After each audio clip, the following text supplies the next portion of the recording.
नमस्कार. आजची पत्रकार परिषद घेण्यामागचं एकच उद्दिष्ट आहे. परवा आमच्या घरापुढं राजवाड्यापुढं जी मंत्री महोदयांची जी सभा झाली, त्या सभेत त्यांनी जे काही प्रश्न उपस्थित केले होते, त्या प्रश्नांना खरं उत्तर देण्यासाठी आज मी आणि लोकांमधला संभ्रम दूर करण्यासाठी आजची पत्रकार परिषद घेतलेली आहे. त्यांनी जो एक महत्वाचा मुद्दा घेतला की कुळांच्या जमिनीचा निकाल लागला वगैरे वगैरे वगैरे, राजेशाही संपली, दडपशाही संपली, त्यावर त्यांनी परवा दिवशी भाष्य केलं. तुम्ही सर्व आमचे जे कुळ आहेत, सर्व मुसळकर वासी आहेत, यांना प्रामाणिकपणे सांगू इच्छितो की ती जी जमीन आहे ती कायदेशीररित्या पिढ्यानपिढ्या आमच्या नावावरती आलेली आहे. ती जमीन आम्ही कुणाकडून लोबाडून घेतलेली नाही. आम्ही कुणाची जमीन ती कोणाला फसवून हडप केलेली नाही. ही जी जमीन ती कायदेशीररित्या आमच्या नावावरती आलेली आहे. सगळ्यात महत्वाचं मला सांगायचं आहे, जे आमची कुळ आहेत त्यांच्या ज्या जमीन आमच्या नावावरती, त्यांना आमचा एकही रुपयाचा त्रास नाही. आम्ही जसं छत्रपती शिवाजी महाराजांनी सांगितलेलं की शेतकऱ्याच्या देठाला सुद्धा हात लागला पाहिजे, तसं आम्ही कुणाच्यासाठी कोथिंबीरची पेंडी सुद्धा घेतली नाही. आणि जर कुठला कुळवाला तो म्हणला की बाबा की राजवाड्यांनी आम्हाला पैसे मागितले, आम्हाला हे केलं ते केलं किंवा आम्हाला त्रास दिला, तर माझ्या पुढे त्यांना मी त्यांच्याशी बोललो की नक्की तुम्हाला कधी आम्ही केव्हा त्रास दिला.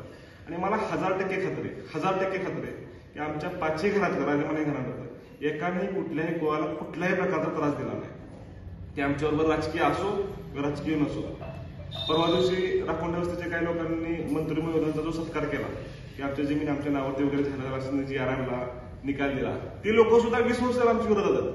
त्या लोकांना माझ्या प्रामाणिक सांगणे की त्यांना आम्ही कधी त्रास दिलाय का, त्यांनी ते पुढे येऊन सांगा की राखोंडे वस्ती लोकांना आम्ही त्रास दिलाय, मी राजकारण सोडून द्यायला तयार आहे.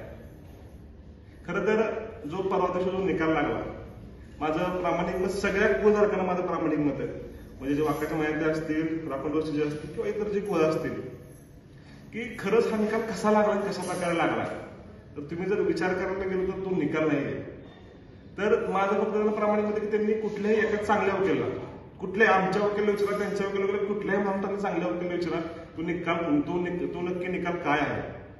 तो निकाल नाही, ती फक्त बोलून केलेली. का केली तर नगरपालिका इलेक्शन लागलं 2022 साली हे प्रकरण, 2022-23 साली प्रकरण महसूल मंत्र्यांपुढे गेलं होतं. 2-2.5 वर्ष हे प्रकरण चालू होतं. फक्त इलेक्शनच्या तोंडावरती आपल्या ग्रामविकास मंत्र्यांनी हे दाखवलेलं गाजर आहे, बाकी दुसरं काहीच नाही, असं माझं प्रामाणिक मत आहे. जमिनीचा विषय जर घेतला तर 100% सांगेल राजमाने कुटुंबियांचं दातृत्व खूप मोठं आहे. राजमाने कुटुंबियांचं दातृत्व खूप मोठं आहे.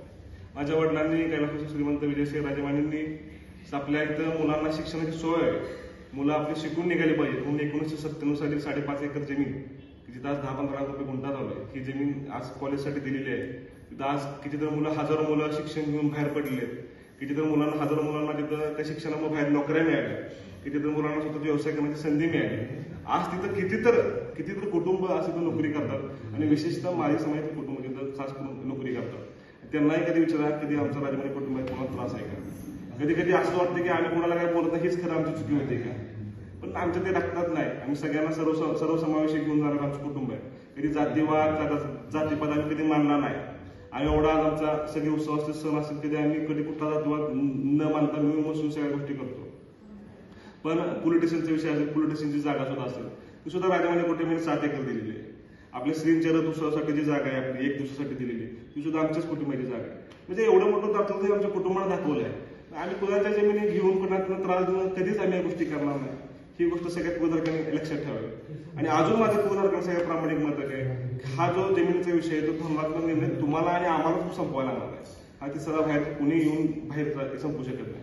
शेवटी डॉक्टर बाबासाहेब आंबेडकरांनी जे सांगितलं की कायद्यापेक्षा संविधानापेक्षा कुणीच मोठं नाही. मी खरं सांगतो, कायद्यापेक्षा संविधानापेक्षा कुणीच मोठं नाही. मी सुद्धा वकील आहे, मी जरी प्रॅक्टिस करत नसतो तरी कायद्याचा मला अभ्यास आहे. कायद्यापुढे कुणीही जाऊ शकत नाही. त्यामुळं कुळधारकांनी या असल्या भूलपातांना बळी पडू नये एवढीच माझी या ठिकाणी विनंती असेल. सत्य, स्पष्ट आणि निर्भीड बातम्यांसाठी विजन 24 तासला सबस्क्राईब करा. बेल आयकॉन नक्की दाबा, जेणेकरून तुम्हाला मिळतील आमच्या प्रत्येक व्हिडिओची माहिती सर्वात आधी आणि सर्वात जलद.